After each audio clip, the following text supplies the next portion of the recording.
What's up guys, we're back with another video, and today I'm going to be explaining everything you know about leaderboards, values in terms of leaderboards, how to make a points giver, and how to make a minus points.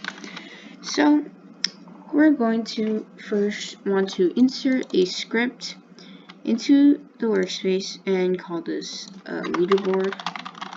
And a leaderboard is essentially what displays, it'll be in this corner here, what displays the players' stats per se, such as stage they are on, cash, coin. It's basically found in almost every single game, and it comes with the player list essentially. So if I were to just go into the game,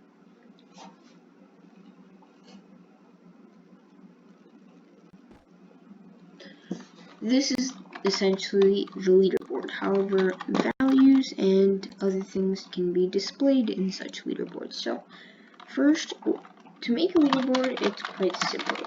You will need a player added event, and this will essentially detect when the player has been added so that it can add what I'm about to show you into their player.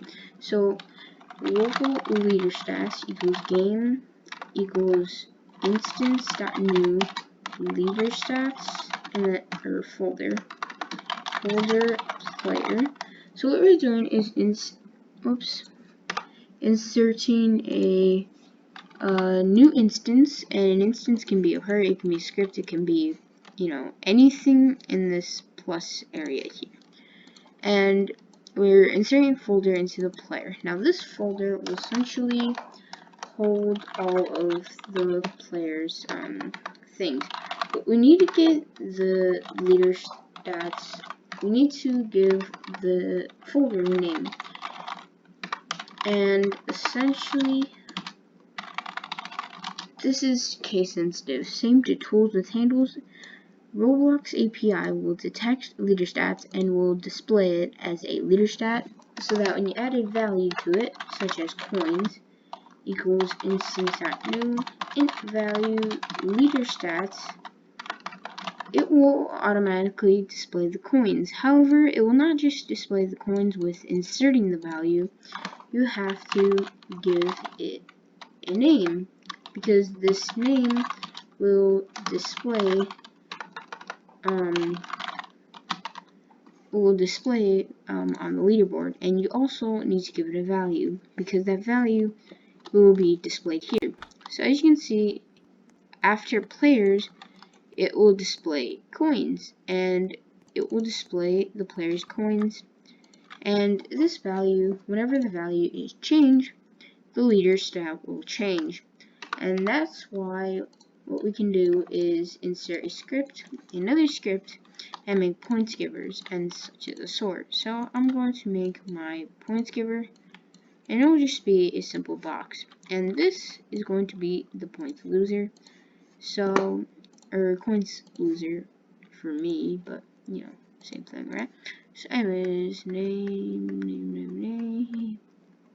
where is it? Coin loser, and then coin added or something, whatever you want to know it. Coin giver. So I'm going to distinguish this by color and then add a click detector into both of these, and insert a script into the coin giver and call this script coin giver script, or however you want to name it. So first we need to define our click detector, and this is just done by script.click detector. So then what we need to do is detect when this block has been clicked. So to do this, it's just click detector, mouse click, connect, function, player. And the reason we are doing player is because we need to refer to the player in the script, because we need to define our leaderboard here. So local leader stats equals player leader stats, and then local coins leader stats coins. So now that we have this defined here, we can do something quite simple.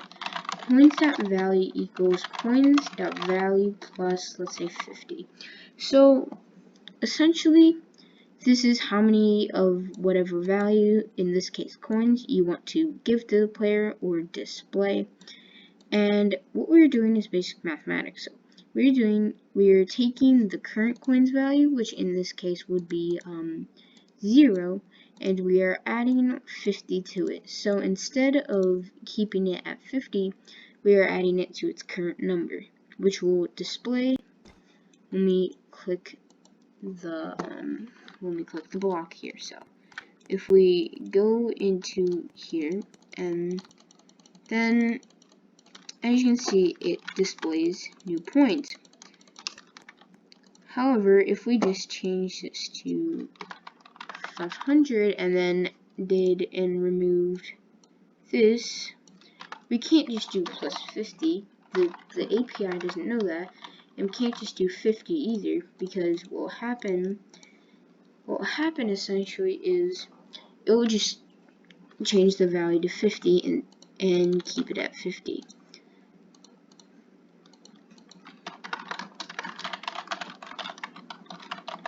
So essentially, that's how point givers work, and these are very useful for creating simulators. Maybe you have like a way to get points or coins in the game. Very simple. So now go to your coins loser and insert a script, and call this coins loser script. And what we'll do is local click detector equals script.parent click detector.mouse click connect function player. So what you can do is go to your other script and you copy and paste this in, and then just do coins.value equals coins.value minus 50. So this is essentially the exact same thing, but instead of adding, it is subtracting 50, or however much you want to give it, from the coin's current value here. So what we can do is test this, and if we give ourselves coins, as you can see, by clicking this block, it will minus the coins, and by clicking this block, it will add coins to your value here. And if we go into here, we can see a leader stats folder has been created with coins that continuously change value whenever you click these two blocks. So that's basic leader stats for you, but now we're going to get into something a bit more complicated. So let's say a shop, for an example. So what we can do is, first I'm going to make another block here, and I'm going to delete this script and just do a leader stats script. That's what I want to call it. Call it whatever you want. So what you can do is quite simple. First, what we're going to do is do a little bit of checking. We'll check what the value is and then subtract it. This is essentially how you make shop and such. And then what we can do is actually go to the GUI and print, and we can actually make a text which will change when the value has been changed. So whenever you change the value via script, you need to code the text changing as well. So we'll start this at 0, and what we'll do is a while loop essentially into this text button. And actually, this is going to be a script, a local script. And what this will do is while true do, and then we'll do script.parent.text, or first of all, we need to define. So local player equals game.players.local player, and then what we can just do is local leader stats equals leader stats equals player leader stats, local coins equals leader stats coins, script.parent.text equals coins.value. So if we test this, what you can do is see if it will actively change whenever the value has been changed. So, come on. If this loads, okay.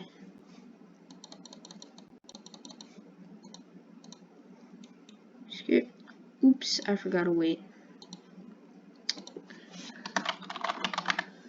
Weights are pretty important, not because it continuously changes like very quickly and will not keep up with the game, so it will just exhaust itself and not run. So as you can see, every second it is changing what the value is. So if I were to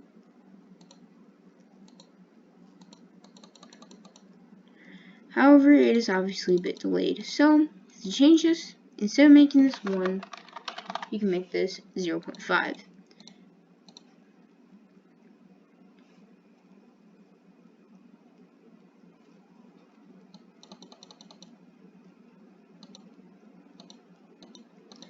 And as you can see, via this UI, you can, oops, I made a text button, alright, whatever.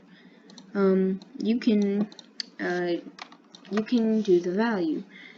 So, what we can do now is quite simple. So, local click detector equals script parent click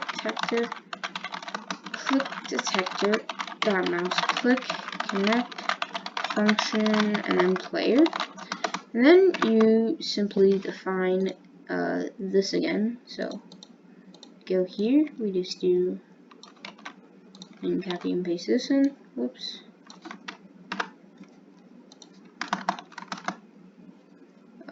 Again, wrong script. Okay, so there we go. And then what we can do is check if what we can do is check what the coin's value is. So for an example, what we can do is if a simple estimate.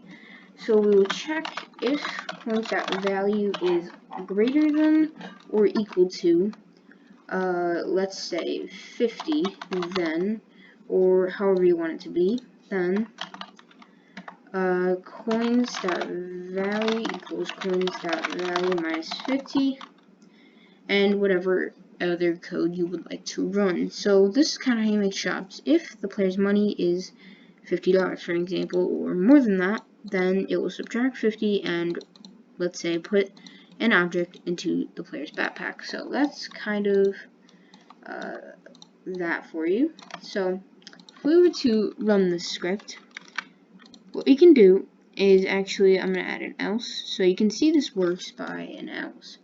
So else print player's value is not